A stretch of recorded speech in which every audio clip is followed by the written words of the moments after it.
Muy buenas tardes, profesor Andy Chamoli Falcón.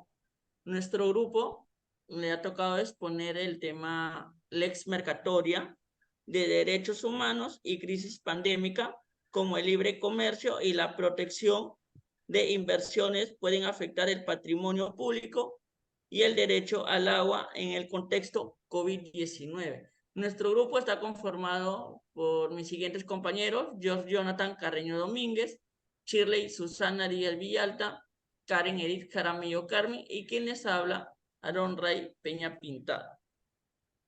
Continuando con nuestro tema, damos inicio a lo que es la introducción, que está a cargo de mi compañero George Jonathan. ¿Qué tal? Buenas noches con todos. Buenas noches, profesor. Gracias, Aarón, por la introducción al tema. Bueno, el tema es Lex Mercatorian. Cuando hablamos nosotros del Lex Mercatorian, Lex es en latín, que significa ley, y Mercatorian está relacionado al tema de comercio, sobre todo al tema de comercio internacional. Sabemos que Perú tiene mucho, es muy productivo y lo cual ayuda mucho al país, en el crecimiento económico, en el crecimiento del PBI. Quiero empezar con una pregunta, ¿no? ¿Realmente la Lex Mercatorian es beneficioso para todos? ¿Realmente es ayuda de una manera positiva para todos en general o solamente está dada para unos cuantos poderosos tal vez?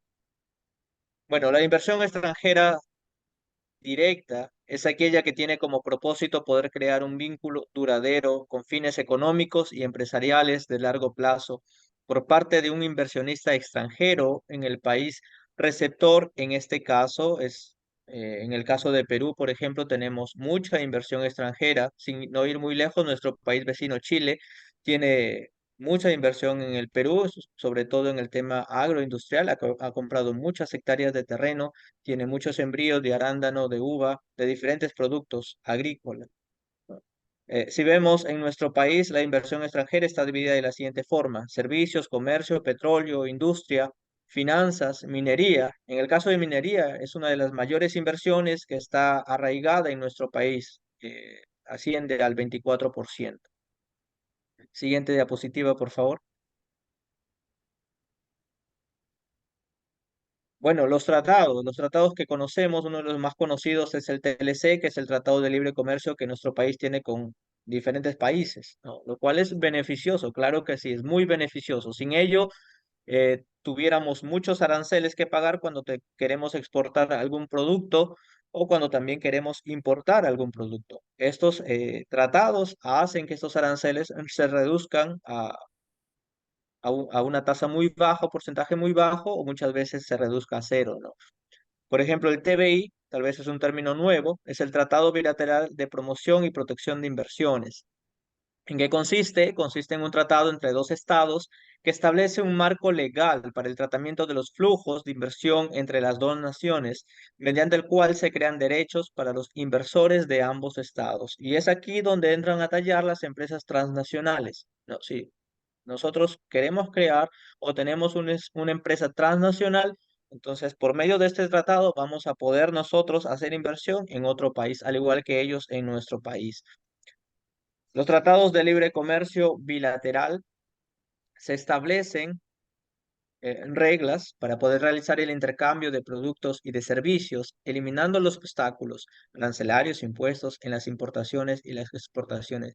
Y básicamente la Lex Mercatorian es esto, son las reglas que permiten que una empresa transnacional pueda invertir en un país determinado, ¿no? Se basa en esas reglas, se basa en esas leyes y también se basa en las leyes, en las costumbres, perdón, y los usos del determinado país donde va a hacer su inversión. Siguiente, por favor.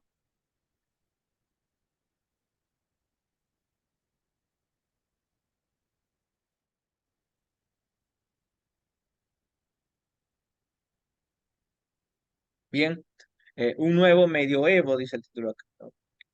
Vamos a ver ahí una secuencia, un estado o una empresa transnacional, lo que les decía, Este famoso CIADI, ¿qué es el CIADI? En realidad es un organismo, es un centro internacional de arreglo de diferencias relativas e inversiones.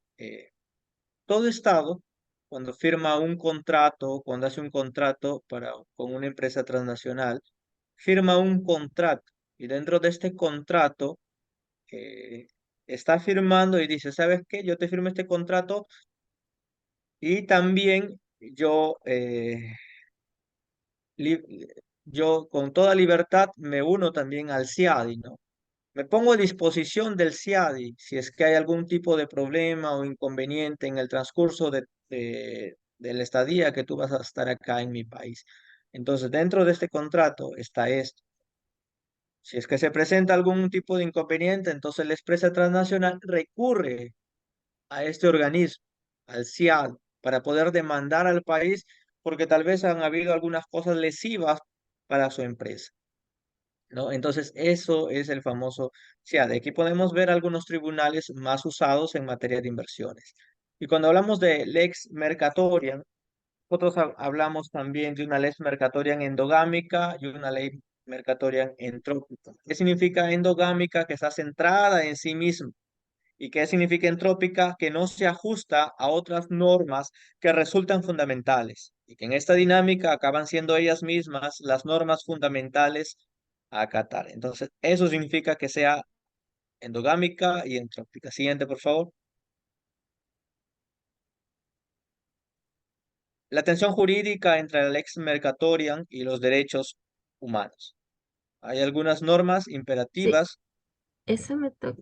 Damos pase a nuestra compañera Karen Jaramillo, que tiene la siguiente continuación de la exposición. Bien, continuando con la exposición, la tensión jurídica entre la lex mercatoria y los derechos humanos.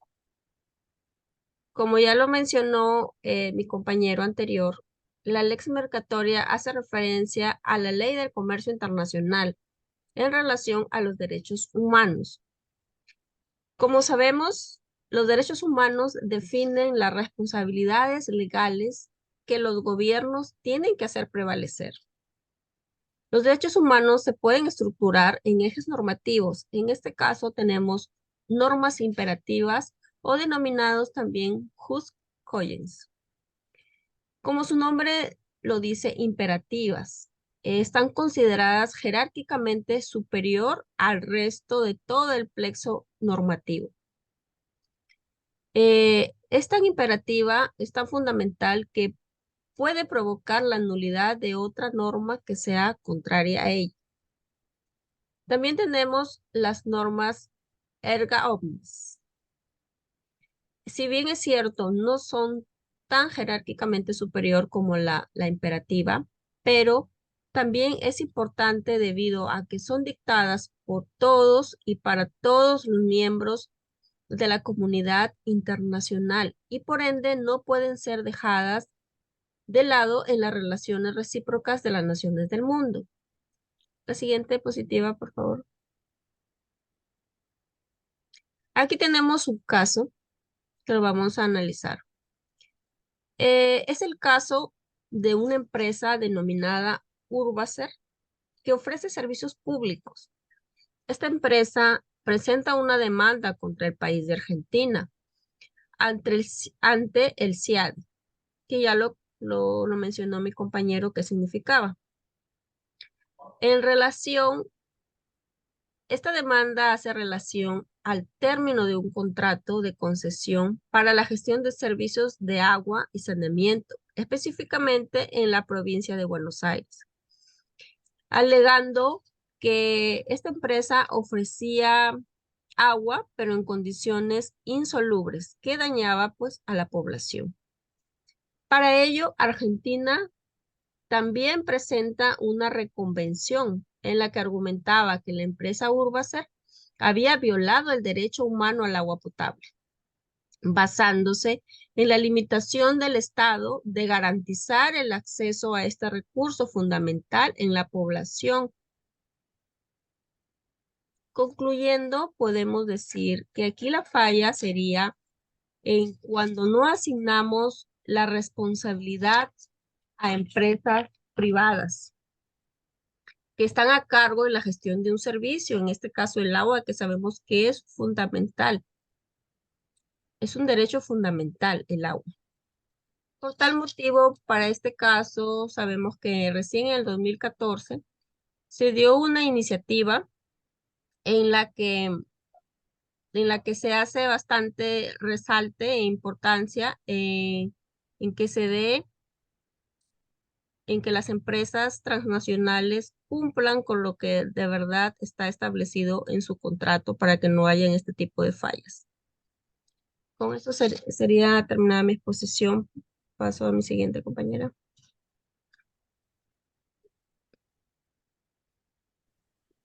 Para continuar con la exposición, voy a hablar de las crisis y la nueva Lex Mercatoria, una rentable combinación. El CIADI ofrece servicios para la resolución de controversias internacionales, principalmente entre inversionistas y Estado, o Estado a Estado. Fue constituido en 1966.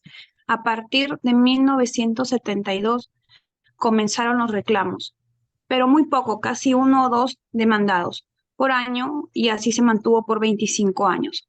Pero en 1997, debido a la gripe asiática, entra en crisis que impactó los mercados globales. Se activó el sistema de arbitraje en inversiones, aumentando las demandas de 1.48 por año a 12.66. Se mantuvo así hasta la crisis de Argentina. En el 2004, Argentina sufrió la mayor crisis de la historia. La medida de convertir el peso convirtió la economía argentina en un centro de alta presión, donde no solo provocó el quiebre de la economía, sino que no se podía pagar la deuda pública. Fue un estallido social. Al finales del 2007, el sistema financiero de Estados Unidos entró en crisis, la llamada crisis de hipotecas, originada principalmente en el circuito financiero. Pronto este se extendió a la economía real y desde Estados Unidos a Europa y el resto del mundo. En el 2020, donde el promedio aumentó hasta el 48.3 demandas por año. Se da en el año que conocimos una pandemia global, el COVID-19. Como se puede observar en el gráfico, cada vez que ocurrió una crisis de magnitud, aumentan los reclamos por parte de las cooperaciones multinacionales.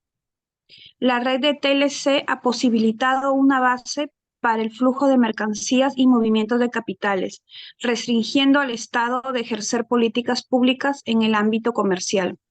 Si los niveles de rentabilidad esperados por las empresas son afectados por el TBI, activan un mecanismo seguro para el capital privado, donde las transnacionales tienden a ganar, las sociedades suelen pagar el costo de las crisis, los derechos de los ciudadanos se ven amenazados. Las empresas multinacionales suelen ser indemnizadas con demandas multimillonarias que serán abonadas de la riqueza social, y así el Estado gane la demanda. Los costos son elevados en los procesos arbitrales. El arbitraje internacional se ha convertido en algo muy rentable para los pocos que participan en él. La siguiente diapositiva, por favor. Ahora voy a hablar sobre la pandemia global por COVID-19 como contexto de crisis y las nuevas demandas de arbitraje.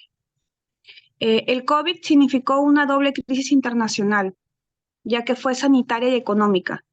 Fueron 110 millones de casos en todo el mundo y fallecieron 2,5 millones.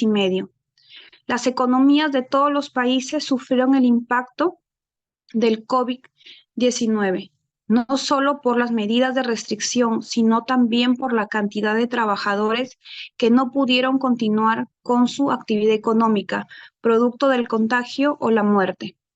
Como consecuencia, nos encontramos ante una nueva crisis global. Todas las economías cayeron en porcentajes muy importantes. En el gráfico 3 se muestra una tabla con los pronósticos que la CEPAL tenía para algunos países. En abril del 2020 y su comparación con los datos del 2019 y otra tabla con los datos proporcionados por el FMI sobre las principales economías del mundo. También pueden encontrar su tasa de crecimiento del 2019 y 2020 y sus pronósticos para el 2021. Como se observa, la única economía que se mantuvo en saldos positivos de crecimiento fue China, con un 2.3%. Los demás países vio caer el PBI de manera inevitable, lo cual implicó la reducción de la capacidad de producción de riqueza en términos generales. En este marco de crisis hubo casos repetidos de empresas que demandaron a distintos estados por las restricciones formadas para evitar que se esparza el COVID-19, como es el caso de la empresa ESAL que demandó a Chile debido a un derrame de petróleo en la planta de agua potable de Caipulí, que contaminó el río Rahue y provocó un inmediato corte del suministro que afectó a más de 150.000 habitantes de la ciudad de Osorno. El hecho fue producto de las precarias condiciones de trabajo del personal. Chile rescindió de la concesión y por eso ESAL presentó una demanda el 2020 en plena pandemia, año que se batió récord de demandas. Este hecho muestra una crisis económica y caída mundial en la recaudación fiscal. El dinero que poseen los estados para el sector salud por COVID-19 es disputado por empresas multinacionales que a costo del fisco público no desea salir perjudicada en la crisis. Esto nos da razones para evidenciar que el sistema se salió de control y los intereses generados a su alrededor son tan poderosos que las reformas son insuficientes. Le doy pase a mi compañero George Carreño.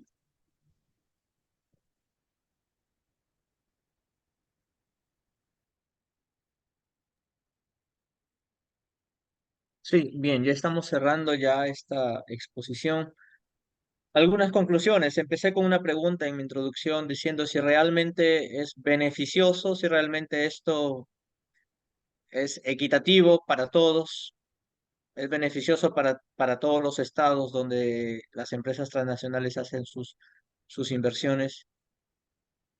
Personalmente, según lo que hemos escuchado también es no, es un rotundo no. Porque estas empresas transnacionales muchas veces se aprovechan de las crisis en las cuales entran un país por determinadas circunstancias que pueden ocurrir, ¿no? Por ejemplo, el COVID fue una crisis que afrontó no solamente el Perú, sino también otros países, ¿no? Y hemos visto que las demandas en esta crisis aumentaron mucho más, porque saben que ahí está el dinero, porque no solamente no son demandas de miles de soles, son demandas de millones, son demandas multimillonarias. Sin ir muy lejos, Perú hace poco nada más sufrió una demanda por medio de esta empresa en la cual se encontró mucha corrupción, todos sabemos, la empresa Odebrecht, pero demandó al Perú, lo demandó sabiendo que ahí había dinero. No sé en qué habrá concluido todavía, pero lo demandó por muchos millones de soles. ¿Le cuesta al Perú, le cuesta a un país afrontar una demanda como tal? Sí, claro que sí, le cuesta mucho dinero y es dinero de cada uno de nosotros, es dinero del fisco, es dinero de las arcas del Estado. Solamente para mencionar, al país le cuesta algo de 5 millones a 15 millones de soles afrontar una demanda como tal. Esto sin hablar de lo que se le tiene que pagar también a los árbitros, y estos árbitros no cobran poco. Son algo de 2 a 2.5 millones aparte que tiene que poner cada parte, tanto la parte demandada como el demandante. Entonces sí le cuesta. De los 16 casos que hemos tenido, en el cual el Perú ha sido demandado ante el CIADI, y ese es el famoso CIADI, el Centro Internacional de Acuerdo de Diferencias Relativas a Inversiones, es donde una empresa transnacional puede demandar literalmente a un Estado. De esos 16 casos que han habido, bueno, Perú ha salido victorioso en 13 de ellos. Victorioso, entre comillas, diría yo, porque al final le ha costado también poder afrontar estas demandas que ha tenido.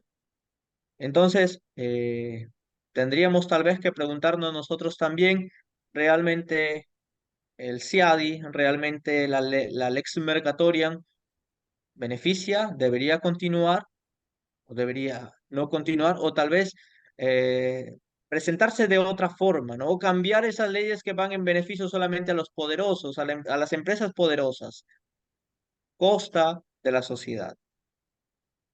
Esto ha sido todo referente a la Lex Mercatorian, a los derechos de cada persona, a las crisis también que hemos visto. Muchas gracias por su atención.